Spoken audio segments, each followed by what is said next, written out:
హైదరాబాద్ అబిడ్స్ లో ఓ హోటల్లో నూతన సంవత్సర వేడుకల సందర్భంగా బిర్యానీ విషయంలో తలెత్తిన గొడవ తీవ్ర ఉద్రిక్తతకు దారితీసింది. బిర్యానీ ఉడకలేదని డబ్బులు ఇవ్వమంటూ దూల్పేటకు చెందిన వినియోగదారులు ఫిర్యాదు చేయగా హోటల్ వెయిటర్లు దాడి చేశారు. ఈ ఘటనలో 12 మందికి గాయాలు కాగా దాడికి పాల్పడిన వెయిటర్లను పోలీసులు అదుపులోకి తీసుకున్నారు. దాడికి దిగిన వెయిటర్లపై యాక్షన్ తీసుకోవాలని, లేకపోతే పరిణామాలు తీవ్రంగా ఉంటాయని హెచ్చరించారు ఎమ్మెల్యే రాజా సింగ్. ఈ ఘటనపై మరింత సమాచారాన్ని మా కరెస్పాండెంట్ వాసు అందిస్తారు. వాసు,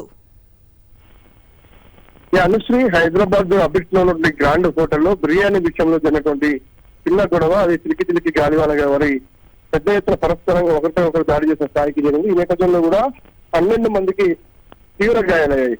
అయితే రాత్రి డిన్నర్ కోసం అంటూ కూడా అక్కడికి వెళ్ళినటువంటి కస్టమర్లకు సంబంధించి ఉడికినటువంటి బిర్యానీ సర్వ్ చేసిన నేపథ్యంలో కూడా ఏంటని ప్రశ్నించిన నేపథ్యంలో కూడా మొత్తం ఒక కుటుంబం పైన కూడా 12 మంది వెయిటర్లు కలిసి కూడా కర్రలతో, కుర్చీలతో, రాళ్లతో కూడా దాడి చేసిన పరిస్థితి.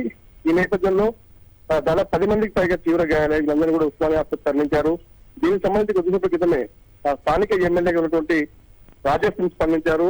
చట్టం కూడా వీళ్ళందరినీ కూడా అరెస్ట్ చేయాలి, హోటల్ను మూసివేయాలి, అంటే ఒక మహిళలను కూడా ఇంత పెద్ద ఎత్తున దాడి చేసిన నేపథ్యంలో కూడా తీవ్ర ఆగ్రహం వ్యక్తం చేసిన పరిస్థితి కనిపిస్తోంది. Right, thank you Vasu.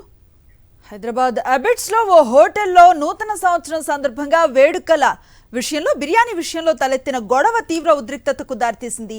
Biryani ఉడకలేదనే డబ్బులు ఇవ్వమంటూ దూల్పేటకు చెందిన వినియోగదారులు ఫిర్యాదు చేయగా హోటల్ వెయిటర్లు దాడి చేశారు. ఈ ఘటనలో 12 మందికి గాయాలు కాగా దాడికి పాల్పడిన వెయిటర్లను పోలీసులు అదుపులోకి తీసుకున్నారు. దాడికి దిగిన వెయిటర్లపై యాక్షన్ తీసుకోవాలని, లేకపోతే పరిణామాలు తీవ్రంగా ఉంటాయని హెచ్చరించారు ఎమ్మెల్యే రాజా సింగ్.